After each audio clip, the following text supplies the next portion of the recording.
घंटी जैसे ही बजे हर बड़ी खबर रफ्तार पकड़े, क्योंकि हम लाए हैं 4 ऐसी दमदार खबर हमारे खास शो 4 के चक्रव्यूह में।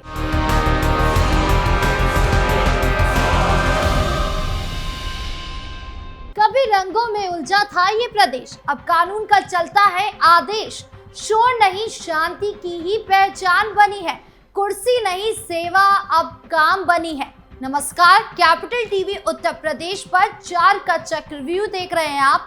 आज 4 के चक्रव्यूह में सबसे बड़ी खबर आपको बता दें, सीएम योगी से जुड़ी है, जहां उन्होंने आजमगढ़ की जमीन से माफियाओं और राष्ट्र विरोधियों को कड़ा संदेश दिया है। हालांकि उनके एक बयान ने सपा के खेमे में भी हड़कंप मचा दिया है। तो क्या बोले सीएम योगी, बताएंगे आपको। साथ ही बात होगी आईआईटी बीएचयू की, जहां के बाथरूम में कैमरे पाए गए हैं, जिसके बाद कई छात्र थाने पहुंचे। बताएंगे आपको पूरा मामला। फिर बात होगी यूपी के मंत्री असीम अरुण की, जिन्होंने अखिलेश यादव के कावड़ वाले बयान को लेकर टिप्पणी की है। तो क्या बोले मंत्री, बताएंगे आपको। और आखिर में बात होगी संभल की, जहां कांवड़ यात्रा के पहले बड़े बुलडोजर एक्शन देखने को मिले हैं। तो चलिए शुरू करते हैं 4 का चक्रव्यूह। शुरुआत करते हैं 4 के चक्रव्यूह की सबसे बड़ी खबर से, जो सीएम योगी से जुड़ी है।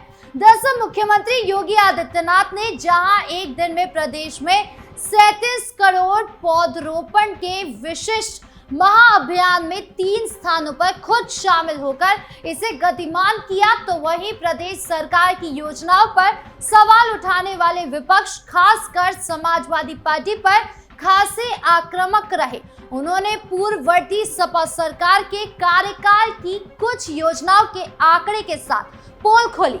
साथ ही गोरखपुर के पौधरोपण कार्यक्रम में मुख्यमंत्री ने सपा सरकार के कार्यकाल में पूर्वांचल एक्सप्रेसवे के टेंडर और जेपीएनआईसी से जुड़े आंकड़ों का हवाला देते हुए सीधा हमला बोला और बिना किसी नेता का नाम लिए कहा कि लूट और भ्रष्टाचार उजागर होने से बबुआ बौखला गए हैं।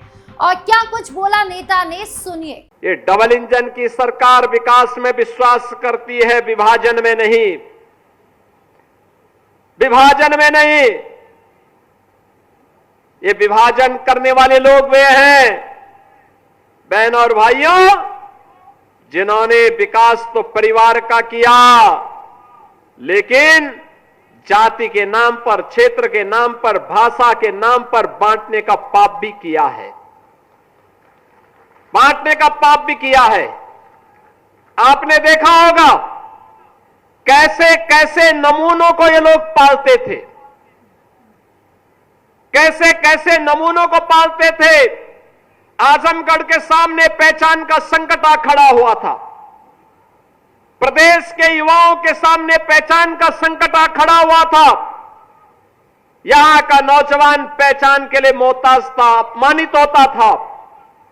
आज उत्तर प्रदेश का नौजवान देश के अंदर कहीं जाएगा, देखने वाले के चेहरे पर चमक आ जाती है। उत्तर प्रदेश के नाम से एक चमक पैदा होती है। बहनों और भाइयों, ये परसेप्शन है उत्तर प्रदेश का, क्योंकि अब उत्तर प्रदेश विकास की रफ्तार में आगे बढ़ा है।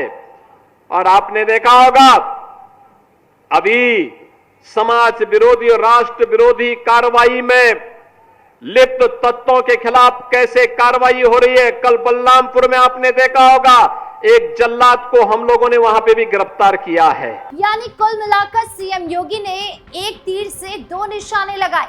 एक तरफ उन्होंने आजमगढ़ के पौधरोपण से पूर्वांचलियों को अपने खेमे में करने की कोशिश की, यानी चुनावी दौरा किया, साथ ही सौगात भी दी।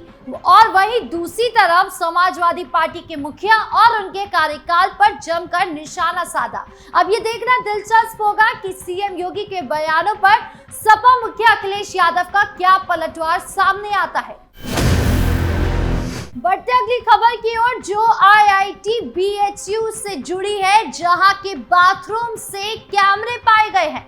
दरअसल उत्तर प्रदेश के वाराणसी स्थित आईआईटी बीएचयू एक बार फिर से सुर्खियों में आ गया है। आईआईटी बीएचयू के छात्र दर्जनों की संख्या में लंका लगाने लंका थाने पहुंचे। छात्रों का आरोप है कि हॉस्टल में एक छात्र द्वारा हॉस्टल में गुप्त तरीके से वीडियो कैमरा लगाया गया था, जिसके बाद छात्रों के नहाने का वीडियो रिकॉर्ड हुआ है। ये छात्रों के निजता का सवाल है। इसको लेकर छात्रों ने पास के लंका थाने पर तहरीर दी है। फिलहाल इस मामले में पुलिस द्वारा उनको आश्वस्त किया गया है कि जांच के बाद उचित कार्रवाई की जाएगी।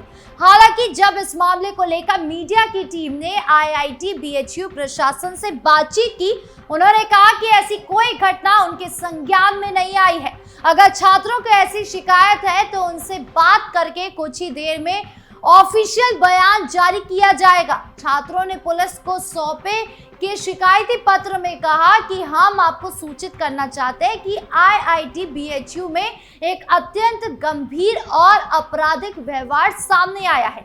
7 जुलाई 2025 को विश्वविद्यालय के एक छात्र ने एक छात्र के नहाते हुए का वीडियो चोरी छिपे बना लिया। आरोपी को वीडियो बनाते हुए रंगे हाथ पकड़ लिया गया है। छात्रों ने कहा कि यह हरकत किसी व्यक्ति की निजता का घोर उल्लंघन है। छात्रों ने पुलिस को सौंपे शिकायती पत्र में यह भी कहा कि हमें संदेह है कि यह गतिविधि पहली बार नहीं हुई है। हो सकता है कि यह कृत्य काफी समय से किया जा रहा हो। ऐसा भी हो सकता है कि हॉस्टल में पढ़ने वाले अन्य छात्रों के वीडियो भी बनाए गए हों। हॉस्टल के केयर द्वारा जांच करने पर कई वीडियो मौके पर पाया गया था। इस घटना में हॉस्टल में रहने वाले छात्रों की सुरक्षा और मानसिकता स्थिति पर असर पड़ा है। छात्रों ने बताया कि इस बारे में विश्वविद्यालय प्रशासन को सूचित किया गया है, मगर अभी कोई उचित सहायता का या कानून का कार्रवाई का आश्वासन नहीं दिया गया है। छात्रों ने पुलिस प्रशासन से मामले की कार्रवाई की मांग की है। फिलहाल पुलिस ने इस मामले में कार्रवाई का आश्वासन दिया है। अब कार्रवाई में आगे क्या कुछ सामने आता है, ये देखने वाली बात होगी। बढ़ते अगली खबर की ओर, जो यूपी के मंत्री असीम अरुण से जुड़ी है। दरअसल उत्तर प्रदेश कांवड़ यात्रा को लेकर जमकर सियासत हो रही है। समाजवादी पार्टी और भारतीय जनता पार्टी दोनों ओर से एक दूसरे पर वार पलटवार किया जा रहा है। इसी क्रम में सपा अध्यक्ष ने कांवड़ियों के लिए अलग कॉरिडोर बनाने की बात कही है, जिस पर योगी सरकार के मंत्री असीम अरुण ने पलटवार किया है। उन्होंने कहा कि सपा अध्यक्ष को कांवड़ यात्रा का मजाक नहीं बनाना चाहिए। योगी सरकार किसी भी तीर्थ यात्रा का पूरा ध्यान रखती है। समाज कल्याण राज्य मंत्री असीम अरुण ने सपा अध्यक्ष पर निशाना साधते हुए कहा कि अखिलेश यादव कन्नौज से सांसद है। उन्होंने अपनी सांसद निधि से केवल 4 कार्य स्वीकृत किए हैं, उसमें से 3 कब्रिस्तान के लिए हैं। अखिलेश यादव किसी पार्क के लिए, किसी स्कूल के लिए, किसी अस्पताल के लिए करते तो बहुत अच्छा होता।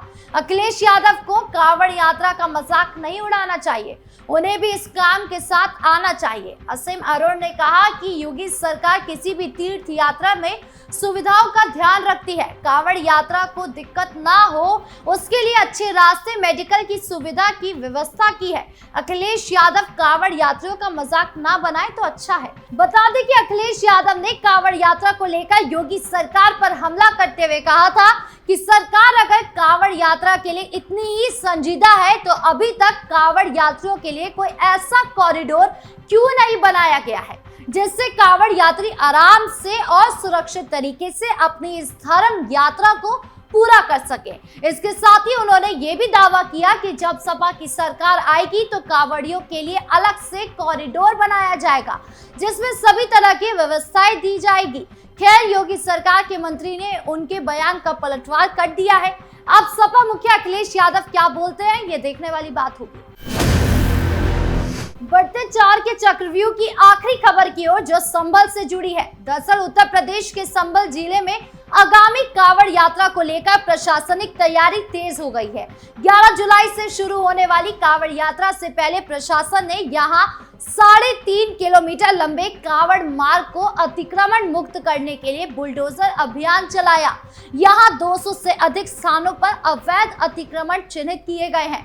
प्रशासन ने यह स्पष्ट किया है कि ये कार्यवाही कांवड़ यात्रा को सुचारू रूप से संपन्न कराने और श्रद्धालुओं की सुरक्षा सुनिश्चित करने के लिए की जा रही है। इस मार्ग पर दुकानों, मकानों और नालों पर किए गए अतिक्रमण को हटाकर रास्ता चौड़ा किया जा रहा है, ताकि कांवड़ियों कांवड़ियों को किसी भी तरह की असुविधा का सामना न करना पड़े। बुलडोजर की कार्रवाई समाजवादी पार्टी के सांसद जियाउर रहमान बर्ग के घर के पास भी हुई है, जहां अतिक्रमण चिन्हित पाया गया था। एसडीएम संबल विकास चंद्रा ने बताया कि कांवड़ यात्रा को लेकर रास्ते को अतिक्रमण से मुक्त किया जा रहा है, ताकि यात्रा शांतिपूर्ण और व्यवस्थित तरीके से संपन्न हो सके।